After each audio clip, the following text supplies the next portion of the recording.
Lydie Lescarmontier, notre glaciologue. Voilà.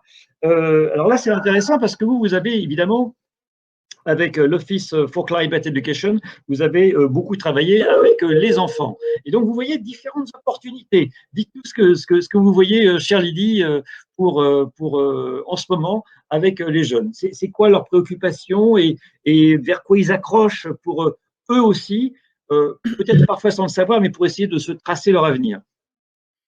Alors c'est vrai que nous, on travaille plutôt avec les enfants un petit peu plus jeunes, notamment avec les élèves du primaire, puisque comme on est une organisation internationale et qu'on travaille avec l'Amérique latine, l'Afrique, etc., et que c'est des pays où il y a beaucoup d'enfants qui arrêtent l'école très tôt, on s'est dit, si on veut vraiment être sûr qu'ils sortent de l'école avec une petite connaissance sur le climat, il faut qu'on vise plutôt le primaire.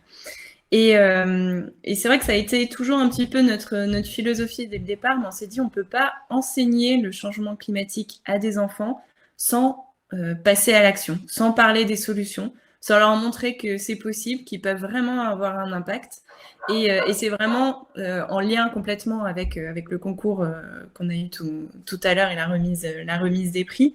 C'est de montrer que ils sont pas juste là de manière passive et ils vont pas vivre le changement climatique dont ils sont pas forcément responsables, mais ils vont aussi pouvoir changer un petit peu l'avenir.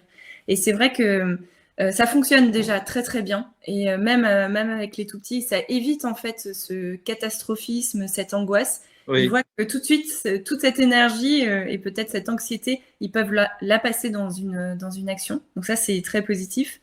Et c'est vrai que ce qu'on leur dit très souvent, j'ai un collègue à la NOAA, Franck Niepolz, qui fait beaucoup d'éducation, qui disait souvent ça, c'est que c'est aussi cette idée d'opportunité. C'est qu'on a toujours vécu dans un monde où on a fait les choses sans vraiment savoir si ça avait un impact, sans vraiment réfléchir, sans vraiment anticiper.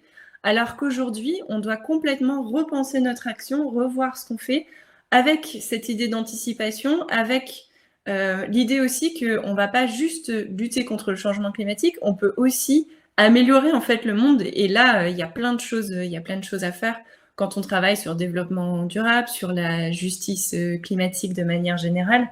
Il y a des économistes, par exemple, qui retravaillent sur cette idée un petit peu de PIB, comment on peut comparer, si on a envie de les comparer, des pays par autre chose en fait qu'un PIB qui n'a plus de sens aujourd'hui et on le voit très bien de manière individuelle. On ne peut pas juste lier notre bonheur au quotidien à cette notion de Oui. croissance, d'économie.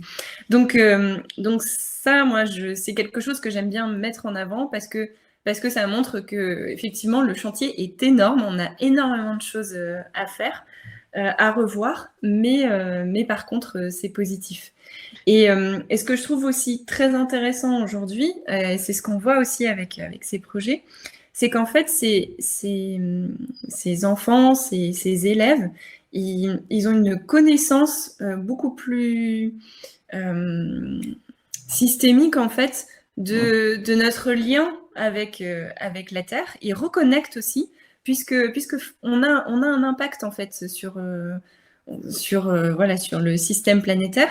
Mais je me rappelle plusieurs fois faire des conférences avec des CP ou des CE1 et voir les élèves qui connaissaient les pôles, qui connaissaient la banquise, qui connaissaient les glaces continentales, le lien avec le climat, des choses qu'on aurait... Moi je ne savais absolument pas tout ça quand j'étais au primaire, voilà, il y a quelques dizaines d'années. Donc ça aussi, je trouve que c'est intéressant et c'est vraiment un point positif ouais, Ouais.